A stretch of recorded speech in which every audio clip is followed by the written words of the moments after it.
देखिए, देश की पॉलिटिक्स में दो बातें बहुत साफ दिख रही हैं। एक तरफ इंडी गठबंधन वाले लगातार पीएम मोदी के खिलाफ माहौल बनाते रहते हैं और दूसरी तरफ नरेंद्र मोदी के खिलाफ यह माहौल बन नहीं पा रहा कि वो कुछ करते नहीं, क्योंकि पीएम मोदी ऐसे ऐसे काम कर दे रहे हैं जो पहले नहीं हुए। उसको कैसे नकार दीजिएगा बॉस? इंडी गठबंधन के हमलों के बीच पीएम मोदी ने एक और बड़ा काम कर दिया।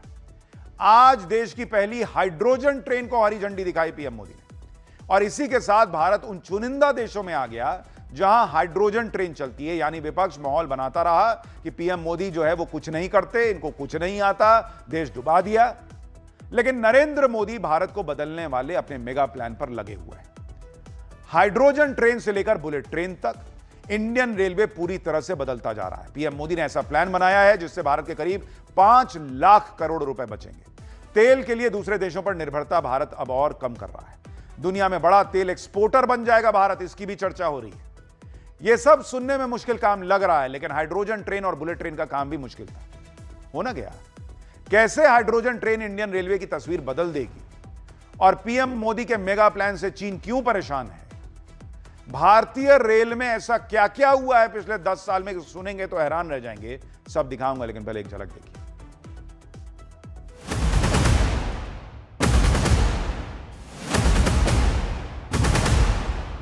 देश को पहली हाइड्रोजन ट्रेन मिली है। 21वीं सदी की रेल हाइड्रोजन से चलने वाली है।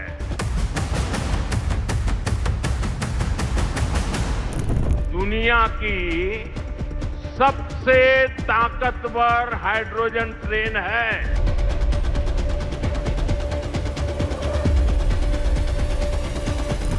मोदी है, बहुत पहले सोचता भी है और समस्या के समाधान के रास्ते भी जमीन पे उतारता है।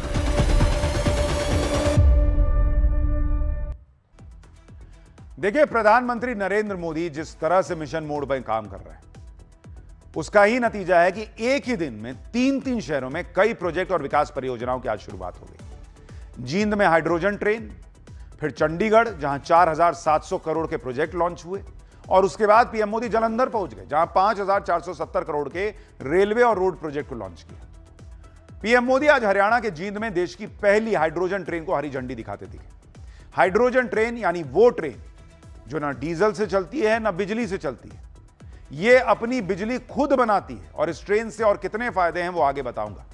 लेकिन पहले इस हाइड्रोजन ट्रेन के साथ जींद का नाम हमेशा के लिए कैसे इतिहास में जुड़ गया है, उस पर पीएम मोदी ने क्या कहा है, सुनिए। भारत में पहली ट्रेन बॉम्बे से ठाणे के बीच चली थी, जिसे आज मुंबई कहते हैं। वैसे ही भविष्य में जब भी हाइड्रोजन ट्रेन का जिक्र आएगा तो जींद का, सोनीपत का, हरियाणा का नाम भी आएगा ही आएगा।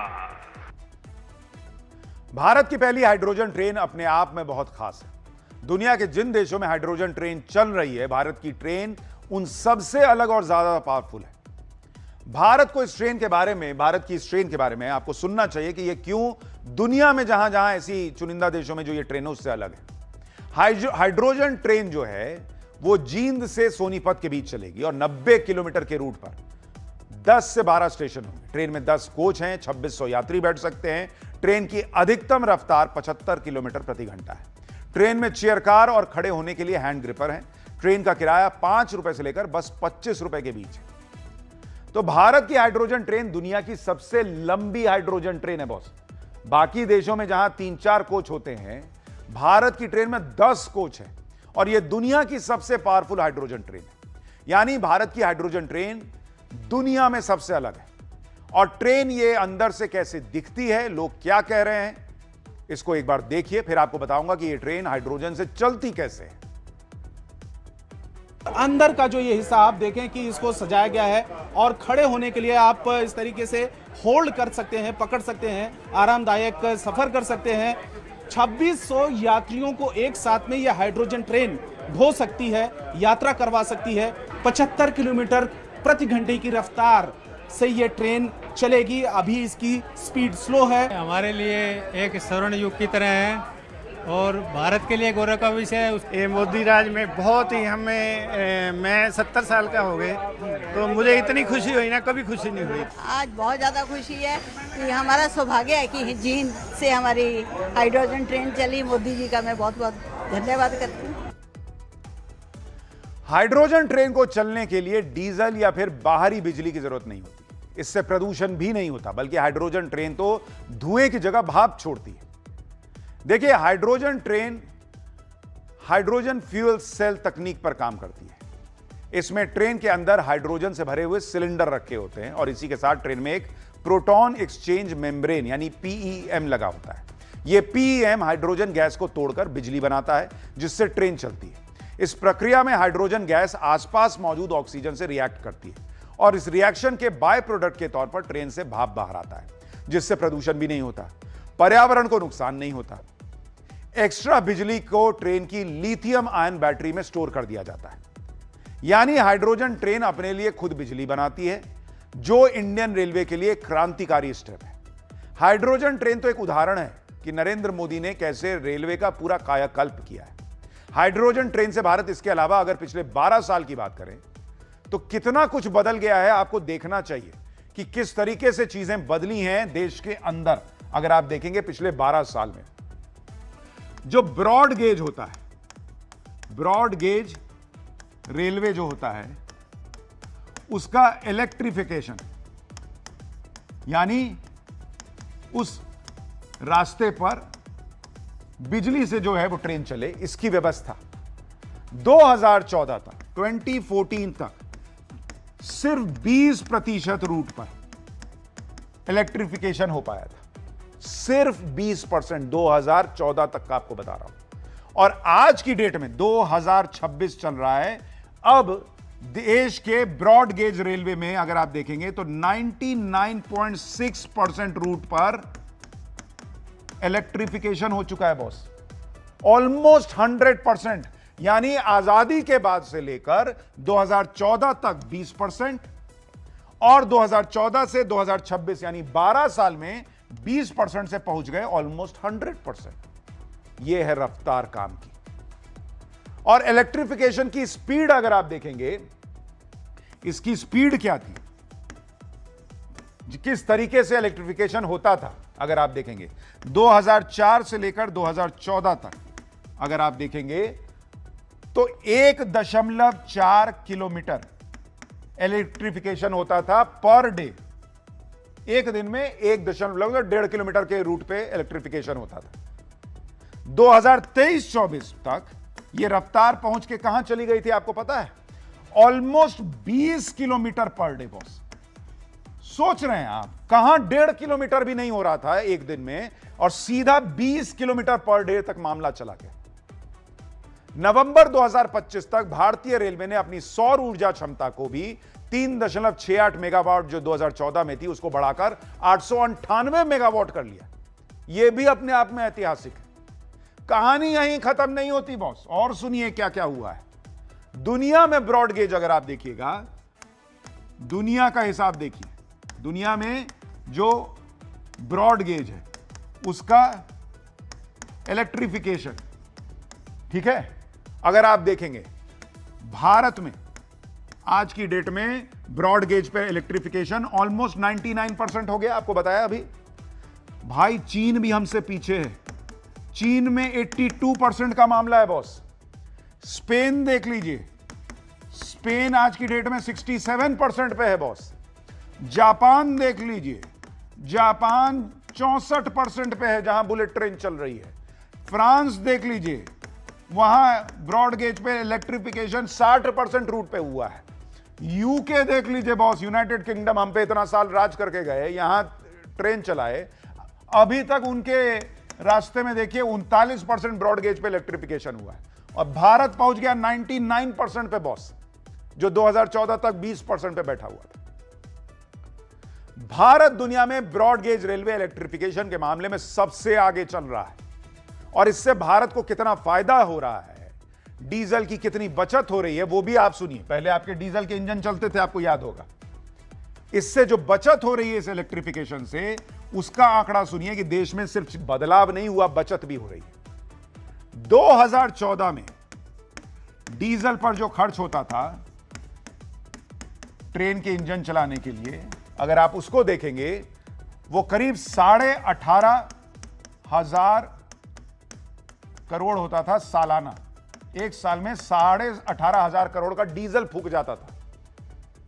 अब जो सालाना बचत है, अगर आप देखेंगे तो वो ऑलमोस्ट 6,000 करोड़ है सालाना। ये साल का 6,000 करोड़ रुपया बच रहा है। और जो डीजल का इस्तेमाल है, जो हम करते थे, डीजल का इस्तेमाल, वो आज की डेट में आप देखेंगे 180 करोड़ लीटर सालाना। ये कम हुआ है, ये घट गया है। 180 करोड़ लीटर सालाना डीजल की बचत हो रही है बॉस। तो ये चेंज आया है पिछले 12 साल में। खाली एक हाइड्रोजन ट्रेन चल गई, इसकी कहानी नहीं है ये। नरेंद्र मोदी की नीतियों का असर है कि ईरान युद्ध का भारत पर उतना असर नहीं पड़ रहा है, क्योंकि यही सब चेंजेस हो रहे हैं। भारत अपनी जरूरत का तेल लगातार मंगा रहा था, रूस से जमकर तेल खरीद रहा था। भारत की रिफाइनरीज भी फुल पोटेंशियल पर काम कर रही थी। और अब तो स्थिति यह है कि भारत रिफाइंड फ्यूल का नया स्विंग सप्लायर बनता जा रहा है। यानी रिफाइंड फ्यूल दुनिया को बेचने में भारत तेजी से आगे बढ़ रहा है। भारत का रिफाइंड फ्यूल यानी डीजल, जेट फ्यूल और गैसोलीन का एक्सपोर्ट बढ़ रहा है। जुलाई में Bharat 14 lakh barrel refined fuel प्रतिदिन एक्सपोर्ट करने जा रहा है। भारत का यह एक्सपोर्ट मई के मुकाबले 50% ज्यादा है। भारत गजब की प्लानिंग के साथ रिफाइंड फ्यूल बेच रहा है, उन देशों पर फोकस कर रहा है जहां डिमांड सबसे ज्यादा है। यानी भारत सस्ता तेल खरीद के, उसे रिफाइन करके और उसको दूसरे देशों को बेच रहा है, और जहां से सबसे ज्यादा मार्जिन मिल रहा है वहां बेच रहा है। जैसे भारत ने मई 2026 में अफ्रीका को 80% डीजल बेचा था, जबकि अप्रैल में अफ्रीका को सिर्फ 32% डीजल बेचा गया था। अब रूस और यूक्रेन मिडिल ईस्ट युद्ध की वजह से ग्लोबल रिफाइनरीज प्रभावित हो रही हैं। वैश्विक स्तर पर डीजल, जेट फ्यूल और गैसोलीन की कमी हो रही है। रूस की कई तेल कंपनियों ने भारत की रिफाइनरीज से संपर्क किया है और इसका फायदा भारत की रिफाइनरीज को हो रहा है। इतना ही नहीं, भारत लगातार अपनी रिफाइनिंग कैपेसिटी भी बढ़ा रहा है। पिछले 5 साल में भारत के रिफाइनिंग सेक्टर में निवेश 23% बढ़ गया है। इंटरनेशनल एनर्जी एजेंसी के मुताबिक भारत की रिफाइनिंग क्षमता 2030 तक 15% बढ़ सकती है। यानी वैश्विक संकट में भी भारत ने अपने लिए अवसर खोज लिया। और यही नरेंद्र मोदी कहते हैं कि आपदा में अवसर जो है वो ढूंढना पड़ता है, निकालना पड़ता है। भारत के पोटेंशियल को पूरी तरह से इस्तेमाल करने के लिए अब नरेंद्र मोदी ऐसा मेगा प्लान भी बना रहे हैं जिससे भारत के लाखों करोड़ रुपए बचेंगे। भारत ने पिछले वित्तीय वर्ष में करीब 70 लाख करोड़ रुपए का सामान इंपोर्ट किया है। इंटरनल असेसमेंट से पता चला कि इसमें से करीब 35 लाख करोड़ का सामान भारत में बनाया जा सकता था। जैसे पिछले साल भारत ने 4600 करोड़ रुपए के जूते के सोल का मोल्ड इंपोर्ट किया। इस तरह की चीजें आसानी से भारत में ही 14 दिन में बनाई जा सकती हैं।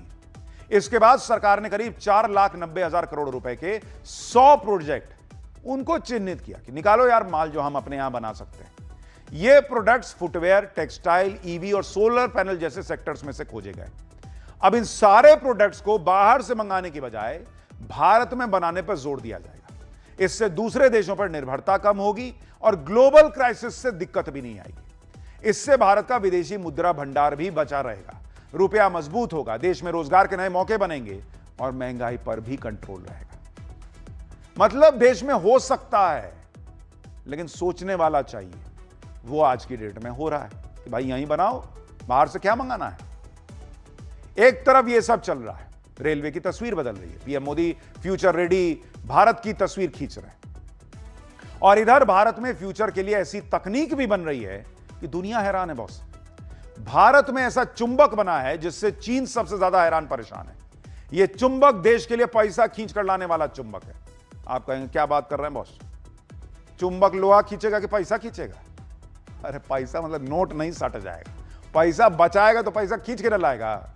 दरअसल बेंगलुरु की एक डीप टेक स्टार्टअप है वीमैग लैब्स, इसने इलेक्ट्रिक व्हीकल्स के लिए खास तकनीक विकसित करने का दावा किया है, जिससे न सिर्फ भारत के लिए बल्कि दुनिया भर के ईवी मार्केट के लिए इसे गेम चेंजर माना जा रहा है। ईवी मोटर के लिए इस्तेमाल की जाने वाली इस तकनीक को वर्चुअल मैग्नेट मोटर कहा जा रहा है। यह तकनीक इसलिए भी इंपॉर्टेंट है क्योंकि ईवी मोटर बनाने के लिए यह चीन से आने वाले रेयर अर्थ मेटल्स पर निर्भरता को कम कर सकती है, ईवी की लागत को स्थिर रख सकती है। अब आप कहेंगे यह वर्चुअल मैग्नेट मोटर क्या है भाई? देखिए, वर्चुअल मैग्नेट मोटर कैसे ईवी मार्केट का गेम बदलेगा यह आपको बताऊंगा, लेकिन पहले यह सुनिए कि अभी जिस तकनीक पर ईवी चलती है, इलेक्ट्रिक व्हीकल, उनमें होता क्या है।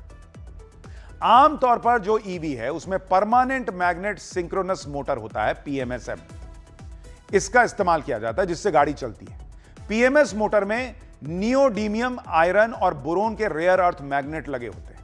इन रेयर अर्थ मैग्नेट्स की मदद से ही यह मोटर चलती है, जिससे गाड़ी चल पाती है। एक इलेक्ट्रिक व्हीकल में 1 से 3 किलो का रेयर अर्थ मैग्नेट लगता है। उसी के लिए ना अभी आप देख रहे थे कि नरेंद्र मोदी पूरी दुनिया में जो है कहां कहां से रेयर अर्थ मिल सकता है उसके लिए घूम रहे थे, ताकि चीन पर निर्भरता कम हो। अब हो क्या रहा है कि बेंगलोर की यह कंपनी जो है वाइमाग, इसके मुताबिक उनकी नई तकनीक बिना किसी रेयर अर्थ मैग्नेट के इस्तेमाल को किए मोटर चलाने की क्षमता रखती है, बल्कि इस कंपनी ने वर्चुअल मैग्नेट से चलने वाली मोटर बना दी है। इस नई मोटर में कंपनी ने फिजिकल मैग्नेट के बजाय इलेक्ट्रॉनिकली जनरेटेड मैग्नेट का इस्तेमाल किया है, जिसकी वजह से इसे वर्चुअल मैग्नेट कहा जा रहा है। यानी इस मोटर में ऐसी तकनीक का इस्तेमाल होगा जो मैग्नेट के बगैर मैग्नेट वाला काम कर रही हो। इतना ही नहीं, कंपनी के इंजीनियर्स ने इसे सॉफ्टवेयर कंट्रोल्ड भी बना दिया है, यानी अपनी सुविधा के अनुसार इसके मैग्नेटिक फील्ड को कम और ज्यादा कर सकेंगे, वो भी सिर्फ सॉफ्टवेयर से। सॉफ्टवेयर कंट्रोल्ड होना बड़ी बात इसलिए है क्योंकि मोटर चलाना एक बात है, लेकिन उसे कंट्रोल्ड तरीके से चलाना अलग बात है। तो यानी यहां रेयर अर्थ मटेरियल पर आपकी निर्भरता भी कम होगी, सस्ते में काम होगा, बेहतर काम होगा, पैसा बचेगा, सो अलग। कंपनी दावा कर रही है कि उसने अपनी तकनीक को विकसित करने में 87,000 से ज्यादा इंजीनियरिंग आवर्स लगाए। मोटर अभी टेस्ट व्हीकल्स में चल रही है। रेगुलेटरी अप्रूवल और सर्टिफिकेशन की प्रक्रिया जारी है। कंपनी के मुताबिक इस साल के अंत तक 1,000 से 10,000 यूनिट के पायलट बैच लॉन्च होंगे, जिसके बाद अगले साल बड़े पैमाने पर प्रोडक्शन लॉन्च हो जाएगा और शुरुआत 2 व्हीलर और 3 व्हीलर से की जाएगी। यह वर्चुअल मैग्नेट मोटर से चीन पर निर्भरता बहुत कम हो सकती है, क्योंकि दुनिया भर में ईवी मोटर्स बनाने में रेयर अर्थ मैग्नेट का इस्तेमाल होता है और इस मैग्नेट के प्रोडक्शन में चीन नंबर 1 है बॉस। दुनिया भर में रेयर अर्थ मिनरल्स के मामले में चीन का दबदबा है। करीब 90 से 95% रेयर अर्थ मिनरल्स की प्रोसेसिंग और प्रोडक्शन चीन के पास है आज की डेट में, क्योंकि इसकी रिफाइनिंग बहुत टॉक्सिक होती है, जिससे पर्यावरण को भारी नुकसान होता है। इसलिए बहुत से देशों ने इस दिशा में काम करना चुना ही नहीं, लेकिन चीन ने इस क्षेत्र में लगातार इन्वेस्टमेंट जारी रखा और यही वजह है कि आज चीन रेयर अर्थ मिनरल्स के मार्केट में ग्लोबल लीडर बना हुआ है। भारत चीन से करीब 53,000 metric ton rare earth magnets import करता है, जो कि भारत की रेयर अर्थ मिनरल्स की जरूरतों का 90% है। अगर इस तकनीक की मदद से भारत चीन पर निर्भरता से पार पा लेता है तो यह भारत के लिए बहुत बड़ी उपलब्धि होगी, क्योंकि भारत का ईवी मार्केट अगले कुछ सालों में रॉकेट बनने वाला है। अगले 6 साल में भारत का ईवी मार्केट 12 गुना बढ़ जाएगा बॉस, और इससे 2032 तक भारत में कुल इलेक्ट्रिक व्हीकल्स की संख्या 3 करोड़ पहुंच जाएगी। भारतीय ईवी सेक्टर को अगर इस तकनीक का साथ मिल गया तो यह भारतीय इकोनॉमी के लिए जबरदस्त बूस्टर डोज होगा। एक्सपर्ट्स को उम्मीद यह है कि तकनीक चीन को आउटक्लास कर सकती है, क्योंकि दावा है कि इस तकनीक से गाड़ी की रेंज, एक्सेलरेशन और वजन, इस पर कोई असर नहीं पड़ेगा। साथ ही ईवी की परफॉर्मेंस, क्वालिटी और कॉस्ट को भी पहले की तुलना में बेहतर करने के लिए काम चल रहा है। यानी एक तरफ भारत के स्टार्टअप्स कमाल कर रहे हैं, दूसरी तरफ नरेंद्र मोदी ने जो है वो पूरा मिशन मोड में काम किया हुआ है कि नहीं, फ्यूचर रेडी करना है। 2047 तक अगर विकसित बनना है तो भारत विकसित दिखना भी तो चाहिए। तो यह सब हिसाब चल रहा है।